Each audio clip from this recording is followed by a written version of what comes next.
दल जेहेतु मते एक्सपेल कर देछि मोर सदस्यता विड्रॉ कर देछन्ती प्राथमिक सदस्य मते बहिष्कृत करिसंती तो मु वर्तमान कांग्रेस दलर सदस्य नु विचारधारा मो भितरे कांग्रेस दलर अछि कांग्रेस पई अछि से कांग्रेस दल विधायिका अछि जते विधायिका अछि ता निजर चिंता करिवार शक्ति अछि तेणु या भितरे दया करी जेहेतु मु प्रथम कही जे या भितर क्या संश्लिष्ट करना मु व्यक्तिगत भाव लिखी चिठी कांग्रेस नेता राहुल गांधी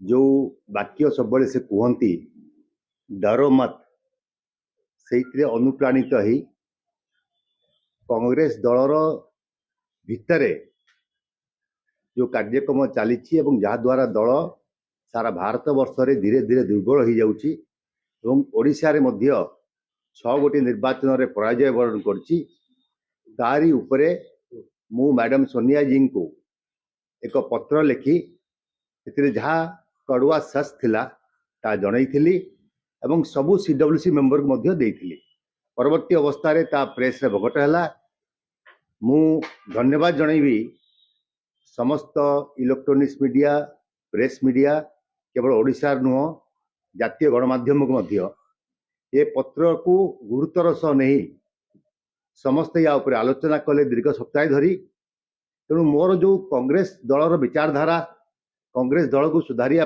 उद्यम थिला ता सर्वोच्च नेतृत्व पाखे पहुंची आलोचना परिसर गुप्त होती तेणु मुझे खुशी अच्छी जे परवर्ती अवस्था रे कांग्रेस या ऊपर निश्चित कार्य ग्रहण करिवो शुणु अर्थ बुझी पारि कही सारी निश्चित रूपे परवर्ती अवस्था देखिए आपण नेशनल लीडरशिप आलोचना हम एवं गोटे हैंडल जो दबार थिला कांग्रेस कार्यकारिणी कमिटी को से हैंडलटा मुझे धरई देछि जे कोट ना कोठी ऊपर के मुह खोली पार नथिले निश्चित आलोचना हम मु कांग्रेस मते बहिष्कृत करिछि कांग्रेस मु बहिष्कृत होईछि प्राथमिक सदस्यता किंतु मो विचारधारा कांग्रेस दूरे पारिबो नहीं मोर जो कांग्रेस विचारधारा मो मध्य अच्छी आम परिवार कांग्रेस सहित संश्लिष्ट थिले कांग्रेस सहित मत दूरे दी पारे किंतु मो मध्य कांग्रेस को देई पारिबो नहीं कि मो विचारधारा कांग्रेस को दूरे पारिबो एबे आपण राजनीतिक भाग्य भविष्य कुआडे देखछन कोन करिवे देखंतु ये तो मु वर्तमान सकाळे गणमाध्यम जानिया को पाइली मु भावी नथिली जे कांग्रेस घर भीतर सुधार आनिवो किंतु एपरि एक कार्यानुष्ठान ग्रहण करछंती तेणु मु मोर जो माने समर्थक अच्छंती वेलिसर अच्छंती जो माने परामर्शदाता अच्छंती समस्त सहित आलोचना कला परे परवर्ती पदक्षेप कौन हबो मु ताकू ग्रहण करिवि मु खाली एति कहि रखिया चाहे मु 24/7 समाज रो कर्मी समाज पाई कार्यक्रम करे राजनीति तार एक प्लाटफॉर्म तेणु आगो को चली मध्य एथरु विराम नबार प्रश्न होगा ये प्रथम थर घटना जानी सुनी कि इनवाइट कर नथिले तो आगो को आपनकर किछि गोटे योजना देखंतु मोर विचारधारा कांग्रेस सहित अछि रहिबो बोली आपन कहि सारिछि मु या पर आउ अधिका किछि कहया उचित मने करू ना ये प्रथम थर नुए आपन को गत थर मते एंट्री करा जायतिला पुणी आपन जियो वर्तमान मु से विषय कोन चिंता करी नाही दल जेहेतु मते एक्सपेल कर देछि मोर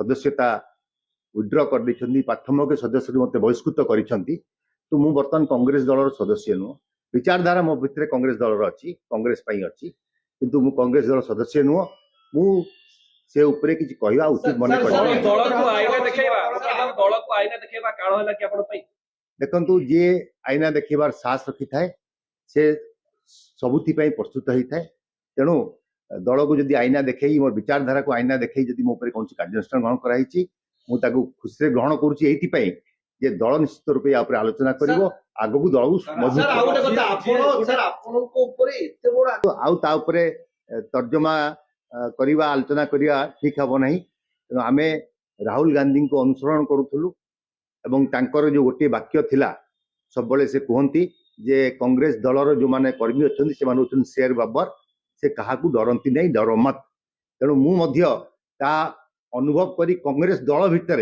जहाँ भूल होउची ताकू न डरिकी लिखिकी देइथिली किंतु परवर्ती अवस्था रे ତାହା ସେମାନେ ନିଜ ଉପରେ ଇମ୍ପ୍ଲିମେଣ୍ଟ କଲେ ନାହିଁ, ପରକୁ କହିବା ପାଇଁ ସୁବିଧା ହୁଏ। ତେଣୁ ଏଥିରୁ ଅନୁମାନ ହେଲା ଯେ ନେତୃତ୍ୱ ନା, ଆପଣ ତ ରାହୁଲ ଗାନ୍ଧୀ ମଲ୍ଲିକାର୍ଜୁନ ଖାର୍ଗେଙ୍କୁ ପୁଣି ଆପଣ କହୁଛନ୍ତି ତାଙ୍କ ଆଦର୍ଶରେ ଅନୁପ୍ରାଣିତ। ରାହୁଲ ଗାନ୍ଧୀ ଆମର ସର୍ବୋଚ୍ଚ ନେତା, ଯଦି ସେ ବି ଭୁଲ କରିବେ ତାହେଲେ ଆମର କହିବାର ଅଧିକାର ଅଛି। ତେଣୁ ତାଙ୍କରି ବାକ୍ୟ ଯାହା ଥିଲା ଆମେ ଆପଣ କହି କିଛି ଭୁଲ କାହାକୁ- କରିନାହାନ୍ତି, ରିଗ୍ରେଟ କରିନାହାନ୍ତି। ମୁଁ ରିଗ୍ରେଟ କରିନାହିଁ, ଏହା କହିବାର ଆବଶ୍ୟକତା ଥିଲା ଏବଂ ପରବର୍ତ୍ତୀ ଅବସ୍ଥାରେ କଂଗ୍ରେସ ପାଇଁ ଏହା ଭଲ ହବ। ତାର ତ ଆପଣ ଜାଣିଥିଲେ ଯେ ଏଇଟା ହବ।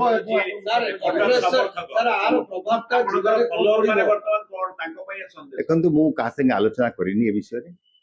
ମୁଁ ଆଲୋଚନା କରିବି ଏବଂ ତାପରେ ପରବର୍ତ୍ତୀ ନିଷ୍ପତ୍ତି ମୁଁ କହିଛି ଆପଣଙ୍କୁ ଯେ ମୁଁ ରାଜନୀତି କରିବି ଏବଂ କରିବି 24/7 ମୁଁ ରାଜନୀତି କରେ ଏବଂ ସମାଜର କାର୍ଯ୍ୟକ୍ରମରେ ମୁଁ ନିଜକୁ ନିୟୋଜିତ କରିଛି ଏବଂ ମୁଁ ଆଲୋଚନା କଲା ପରେ ପରବର୍ତ୍ତୀ କୌଣସି ରାଜନୈତିକ ଦଳ ଯୋଡି ହେବେ କି ନୂଆ ଦଳ ଗଠନ ଚର୍ଚ୍ଚା ହେଉଛି। ଦେଖନ୍ତୁ, ମୁଁ ଜାଣିନଥିଲି ଏପରି ଏକ କାର୍ଯ୍ୟାନୁଷ୍ଠାନ ହବ ବୋଲି।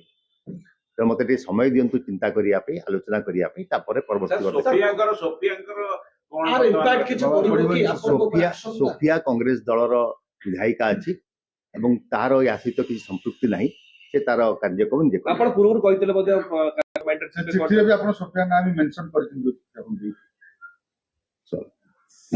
ସେ କଂଗ୍ରେସ ଦଳର ବିଧାୟିକା ଅଛି। ଯଦି ବିଧାୟିକା ଅଛି ତା ନିଜର ଚିନ୍ତା କରିବାର ଶକ୍ତି ଅଛି। ତେଣୁ ୟା ଭିତରେ ଦୟାକରି, ଯେହେତୁ ମୁଁ ପ୍ରଥମରୁ କହିଥିଲି ଯେ ୟା ଭିତରେ କାହାକୁ ମୁଁ ସଂଶ୍ଳିଷ୍ଟ କରିନାହିଁ, ମୁଁ ବ୍ୟକ୍ତିଗତ ଭାବରେ ଲେଖିଥିଲି ଚିଠି ଏବଂ ଯାହା ବି ହେବ ବ୍ୟକ୍ତିଗତ ଭାବରେ ମୋ ଉପରେ ହେବ। ତେଣୁ ମୁଁ ସେଥିପାଇଁ କାହାକୁ ଏଥିରେ ସଂଶ୍ଳିଷ୍ଟ କରିବାକୁ ଚାହୁଁନାହିଁ।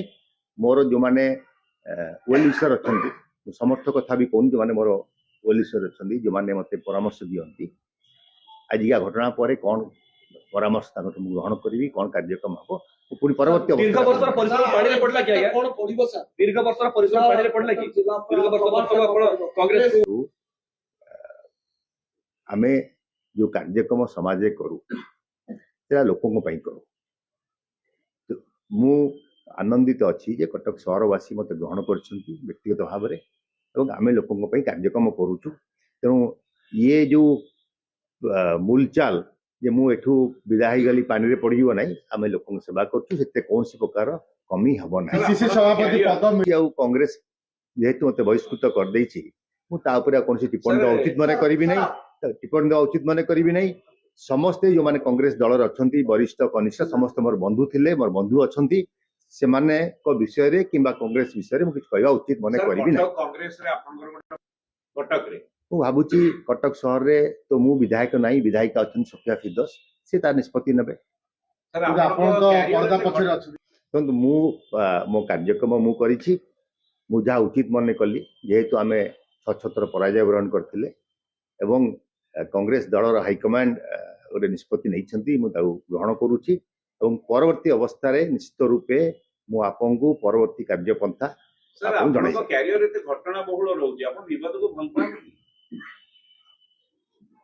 ଦେଖନ୍ତୁ, ଯୋଉମାନେ ସତ୍ୟ ପଥରେ ଚାଲନ୍ତି ସେ ଘଟଣା ବହୁଳ ହେଇଯାନ୍ତି।